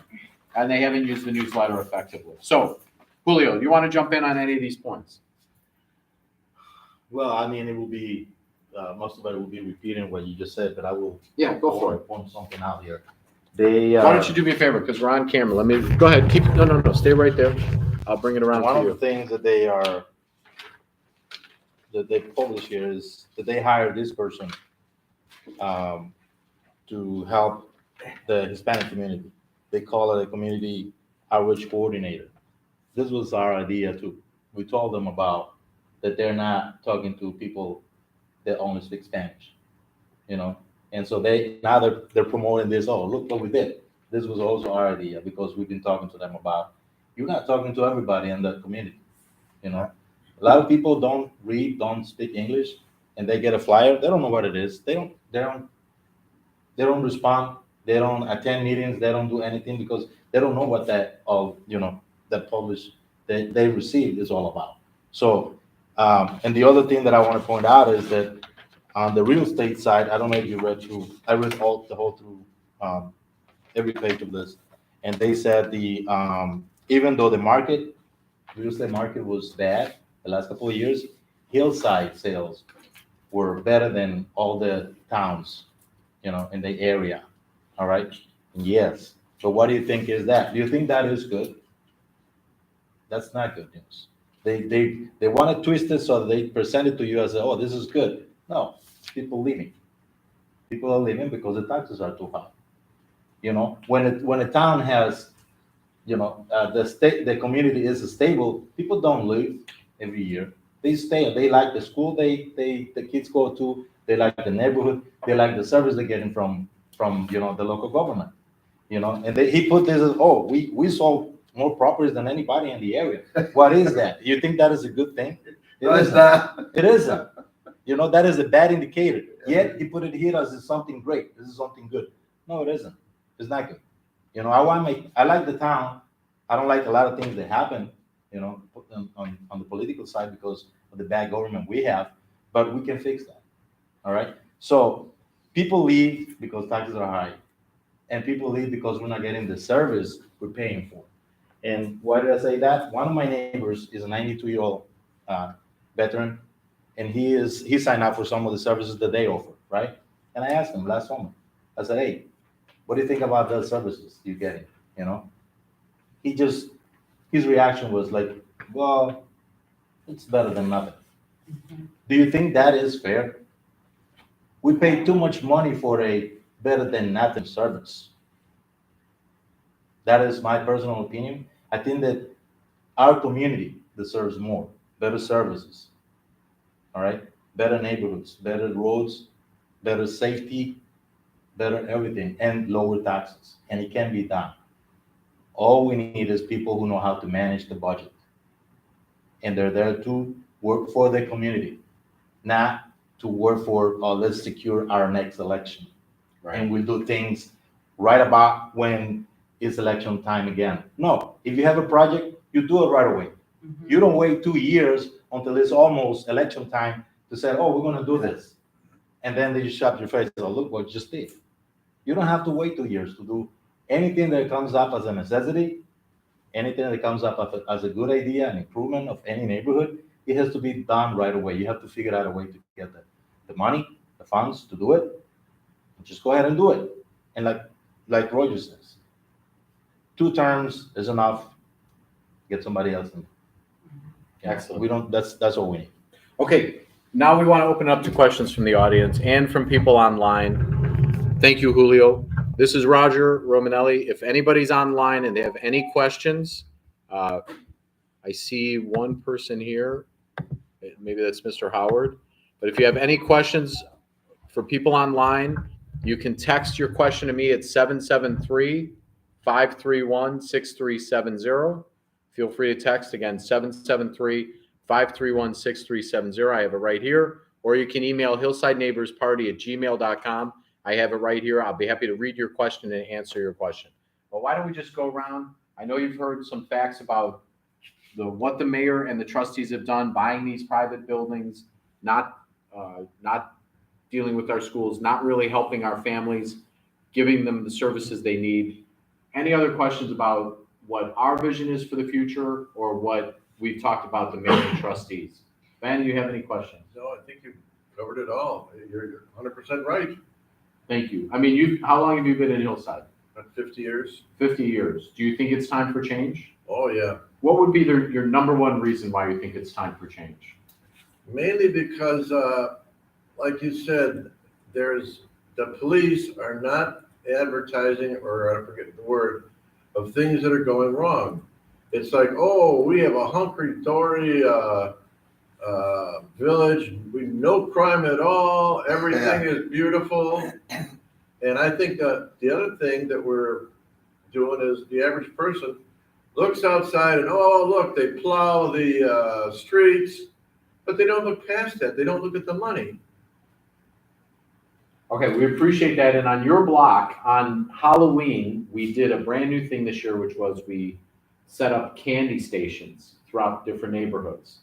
We wanted to give candy for families that didn't. We wanted to tell kids, listen, and families, if you want candy, we got 8 different areas. We also passed out a lot of raisins, because got to give out the raisins. On Ben's block, on Halloween night, some hooligan kids came through there and stole a couple of the candy bowls that were left out, okay? Meanwhile, there's the bonfire going on at Hillside Commons. We have a massive concentration of police over there. So, like you're saying, we do have some problems in the village. You should know what the crimes are so you can act accordingly. Right. Let me go to Juan. You've heard a lot today. I know you've got some concerns on your block with the lack of streetlights, and your taxes as well, but do you think it's time for change?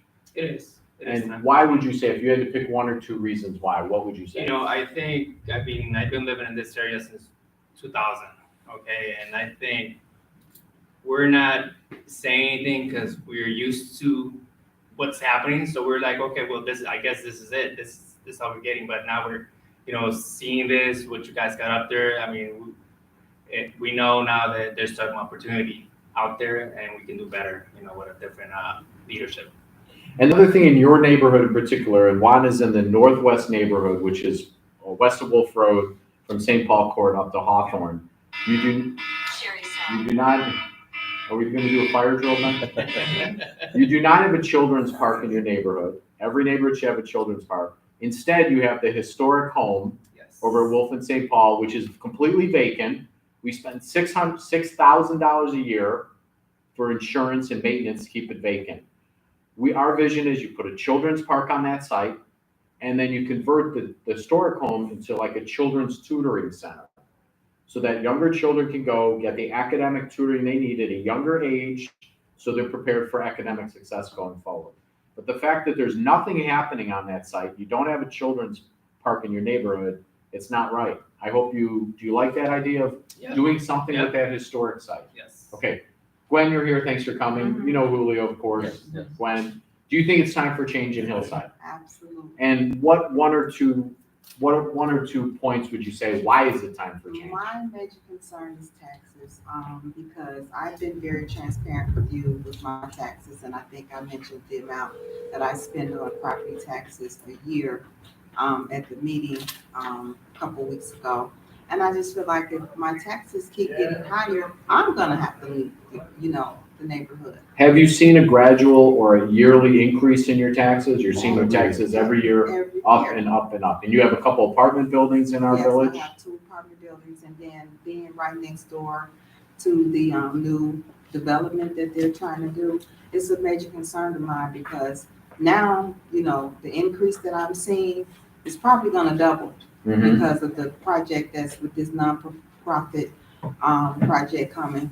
Somebody's gotta pay for that. And if I'm the next door neighbor, who do you think is gonna get it? Well, not only that, it will affect your, if somebody is moving out and you want to increase the rent from that person, and they say, well, how come you want to charge all this money when I can go to Yeah, this but building? I can get it cheaper. And I can get it cheaper there.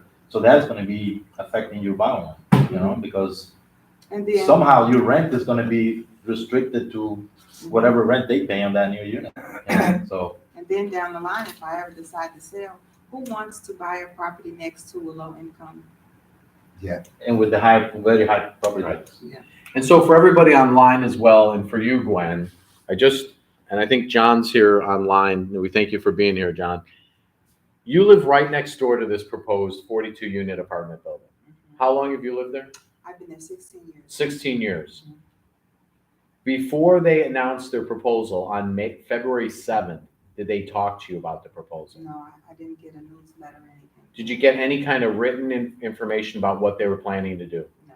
So again, for everybody online and for everybody here, Gwen lives right next door to where they're building 42 apartments. They never talked to the neighbors. They never invited the neighbors to be part of the process. They had 2 meetings, February 7th, and then a meeting on Valentine's Day, February 14th, when all of us had plans with our loved ones. We had to change all of that because they rammed this project in 20 days.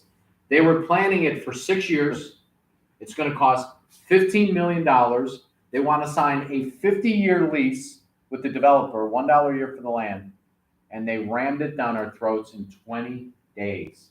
We asked questions. We got 3 minutes to ask questions. The first night, February 7th, I presented 5 pages of questions. I said, I only have 3 minutes, but here's 5 pages of questions. All of them should be asked, such as, if you live in the building and you're 55 years old, how many family members can you bring in and live with you?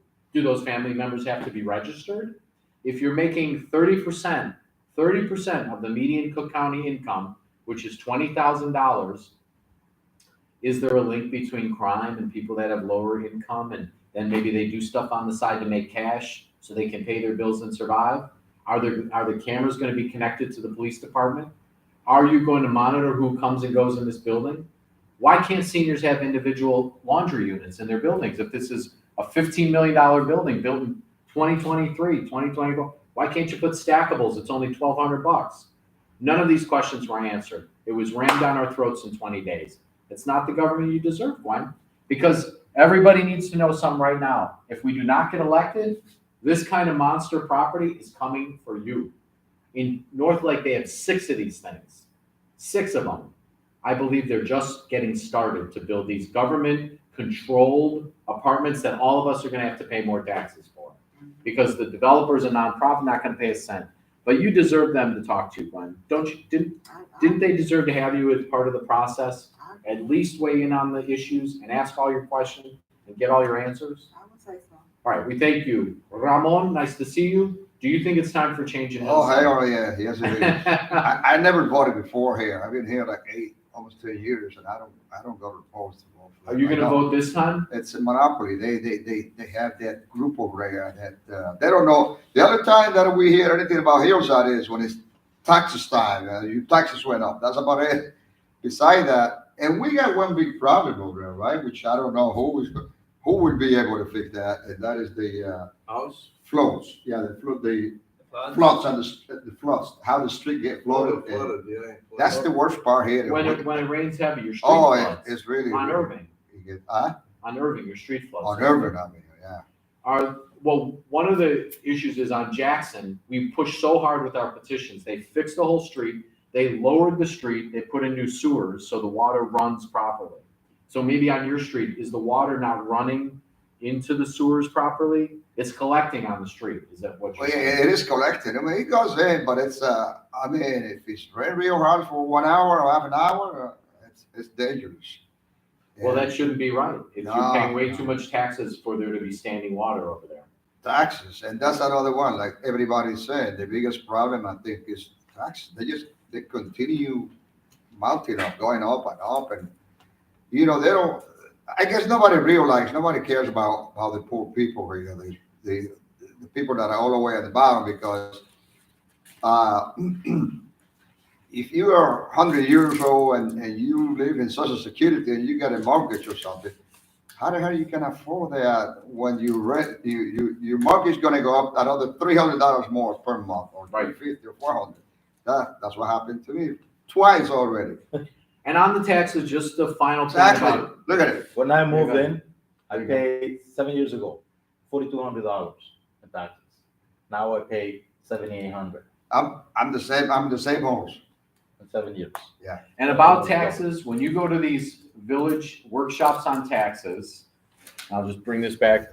If you go to the village workshop on taxes, the mayor blames higher taxes on the schools and Yeah, on the that's what they Cook do. County assessor.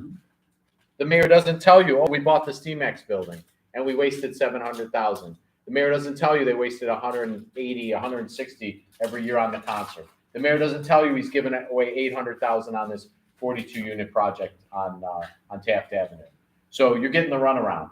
Now, we say to everybody also, If you need help appealing your taxes, we will help you as your Hillside neighbors. We know how to do it. If anybody has a denial letter from the Board of Review, your appeal is due tonight at midnight, okay? And I'll be at my house tonight. If you need help, call me. I know Gwen and I are gonna talk later about filing your appeal, all right? I would say this, really, it comes down to, we are in the final stretch here, okay? It's March 18th, the election is April 4th. We have 3 weeks, right? 25th, the 25th, the 1st, and then 4 more days. We have basically 18 days.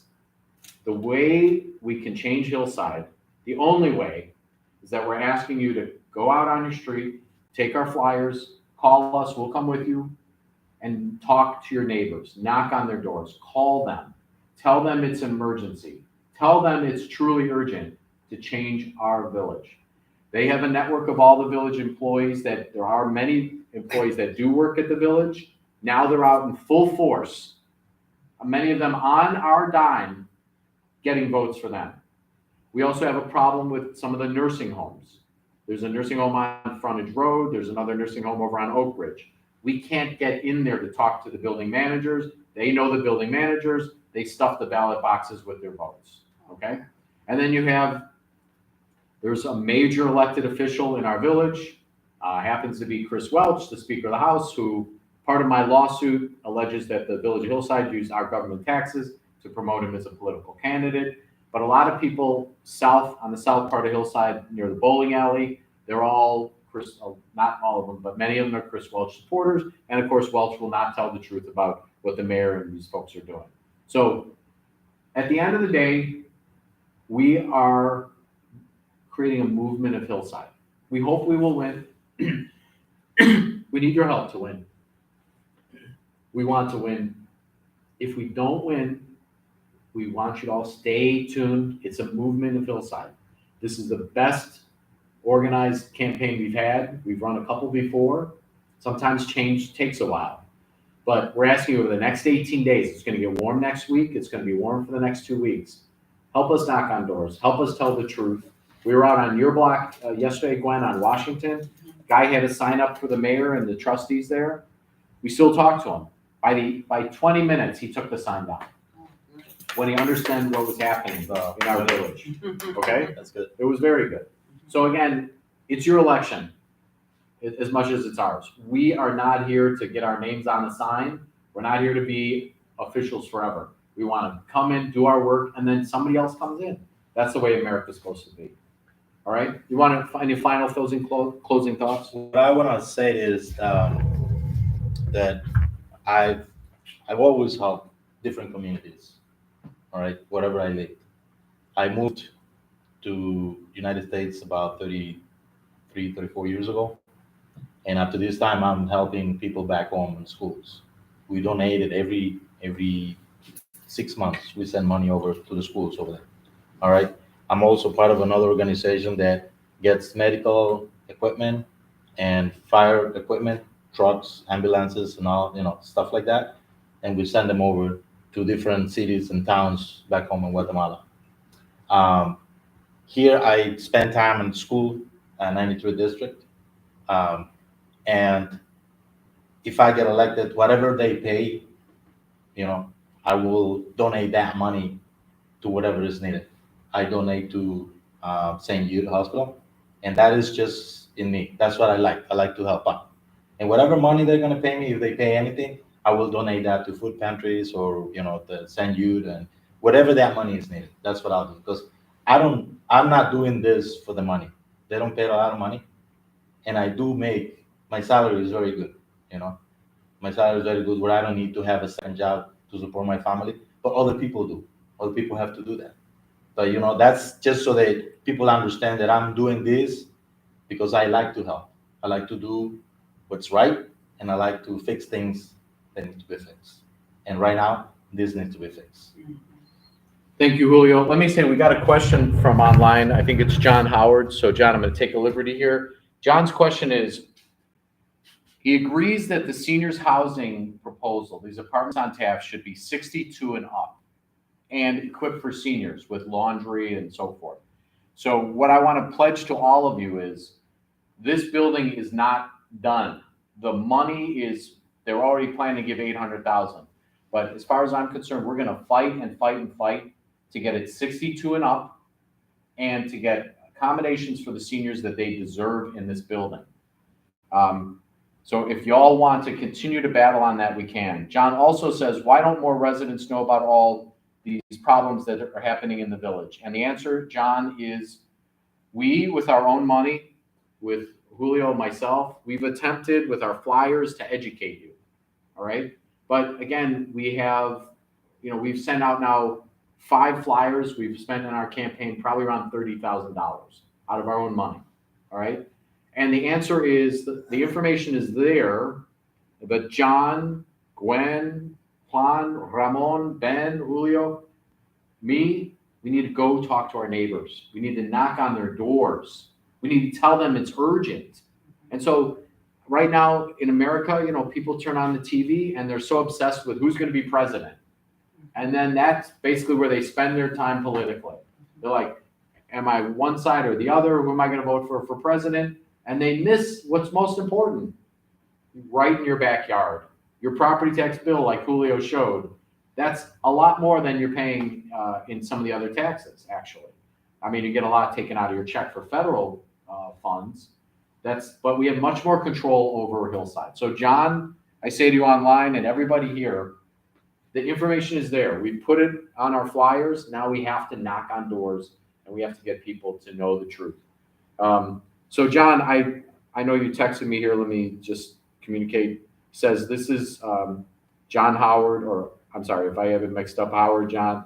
The answer to your question, John, is please help us talk to your neighbors and please help us educate people about what's really going on in our village and how we could have a much better village, lower costs, lower taxes, better services, and much more transparency so you all know what's going on.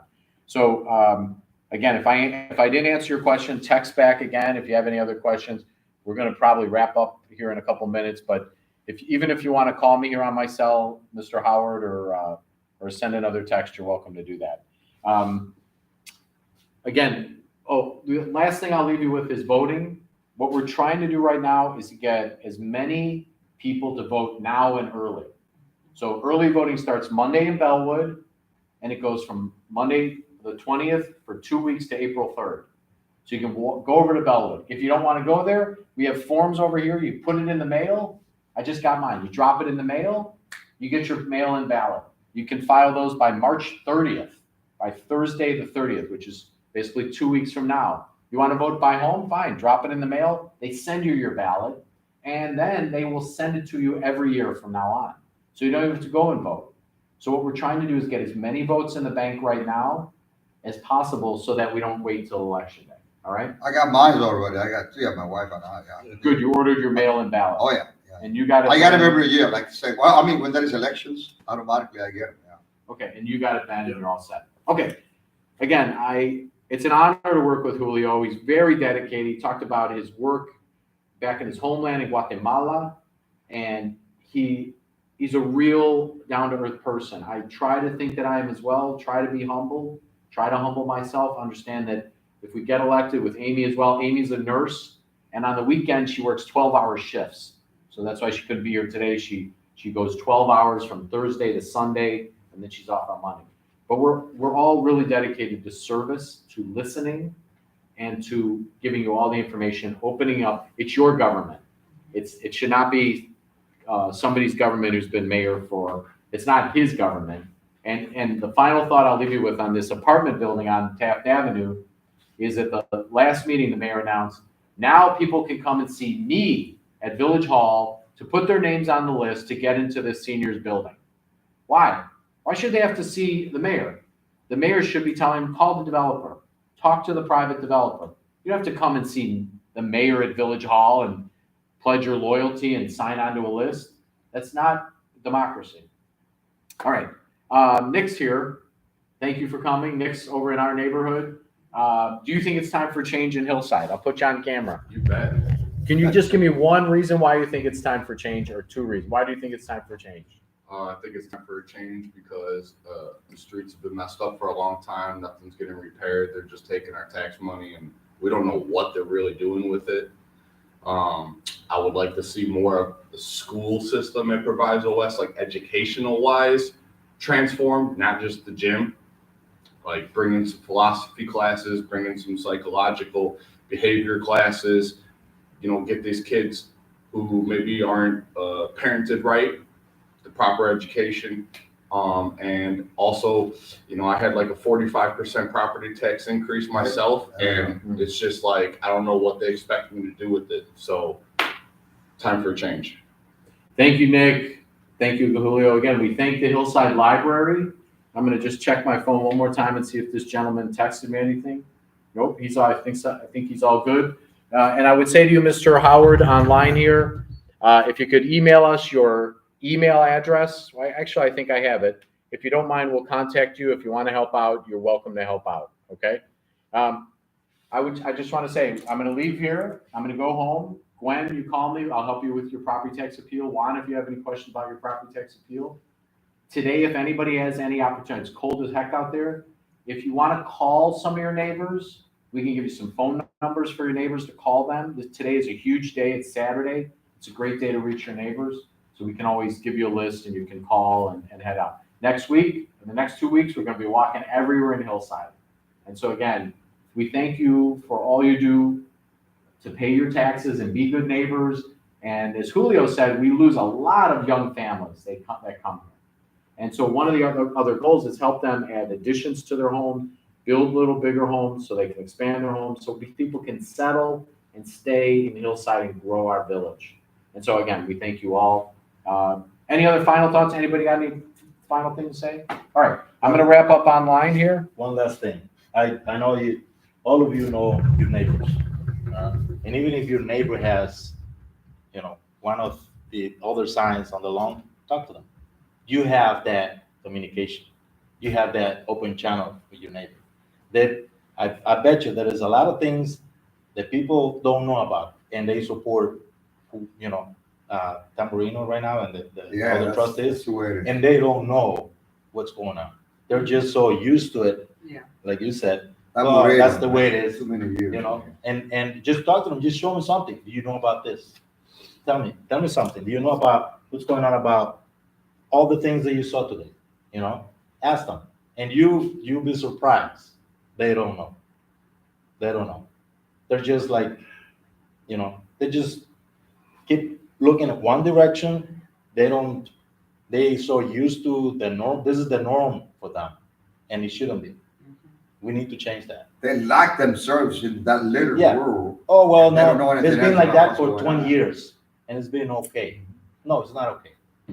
It's not okay. It's not okay when our taxes are going up and our services are not at the, our services are not improving. Yeah. They're staying the same, or, they're getting worse. But our taxes are going up. And to your point, that this local government should be focused on the schools, and they're not.